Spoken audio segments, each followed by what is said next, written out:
Bonjour, comment vous allez bien? Petite vidéo courte parce que je viens de réaliser quelque chose. Ah oui, la vue sur les toilettes, c'est pas ce qu'il y a de mieux. Voilà, j'étais pas bien ce week-end, vraiment pas bien. Et puis, heureusement que j'ai été entourée, justement, j'ai pu téléphoner à l'infirmier psy de garde.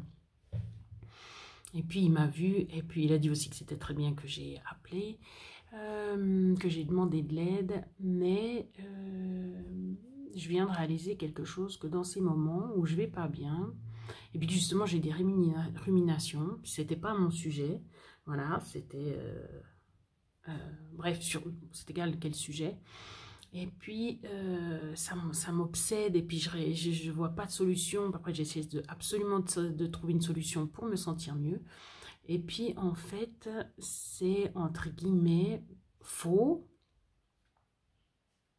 parce qu'en fait c'est pas le problème qui est un problème, c'est moi. C'est moi qui vais pas bien et je trouve quelque chose, je reporte mon mal-être sur autre chose, sauf que je le vois pas. Puis de toute façon, dans cette situation-là, je peux pas savoir du tout que c'est ça. Je dis, ah, non, non, non, mais c'est ce problème, de toute façon, il est là, donc ça peut pas être autre chose vu qu'il est là. Eh bien si, en fait. Parce que si tu te concentres sur toi, pas sur une autre personne ou le problème, eh bien en fait, le problème, il est plus là, entre guillemets.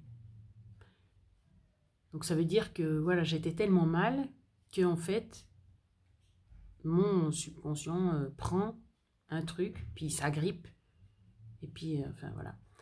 Je sais pas si c'était dû au médicament, j'ai pas compris ce qui s'est passé et tout, voilà. Ça faisait la deuxième nuit, je crois que je prenais le médicament, le deuxième médicament, pas toujours le même, hein, le lithium, mais la deuxième prise. J'ai fait vendredi soir, samedi soir, et puis c'était dimanche. Ou parce que c'est dimanche, et puis que c'est terrible le dimanche, je sais pas. Mais tout d'un coup, ça vient de me strike, là. Je me dis, mais Steph, en fait... Puis après, on m'a mis le problème de différentes façons. Voilà, l'autre ne peut pas changer, c'est toi qui dois te changer, puis quand tu te changes, ça va aussi changer l'autre. De toute façon, il ne faut pas attendre quelque chose de l'autre, etc. Vous aurez peut-être compris de quoi je parle, mais enfin, c'est égal. Et puis en fait, ben justement, je vois qu'effectivement, même si tu comprends là, le concept, tant que c'est pas intégré, tant que tu l'as pas fait, ben, c'est pas comme si tu le comprenais pas, mais... Alors voilà, du coup, j'ai trouvé que c'était vraiment...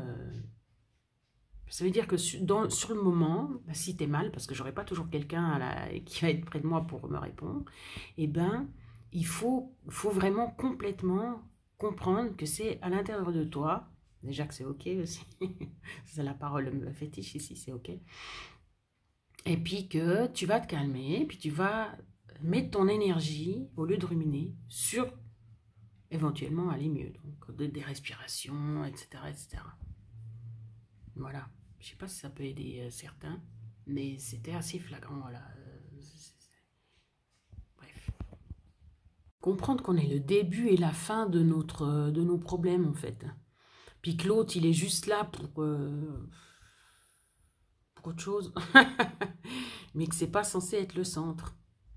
Alors ça rend... c'est surtout les gens qui sont un peu empathiques et puis qui sont voilà, dirigés vers les autres ou pour les aider ou pas. Enfin, même si normalement, voilà. C'est un peu illusoire, mais du coup, c'est surtout ce genre de personnes qui aura ce problème. Parce que ceux qui sont concentrés sur eux-mêmes, ça va. Voilà. Donc, bien comprendre qu'effectivement, c'est nous qui créons ça dans notre tête. Alors, bien sûr, on ressent des choses, hein, ça c'est évident. Je ne sais pas si c'est assez clair.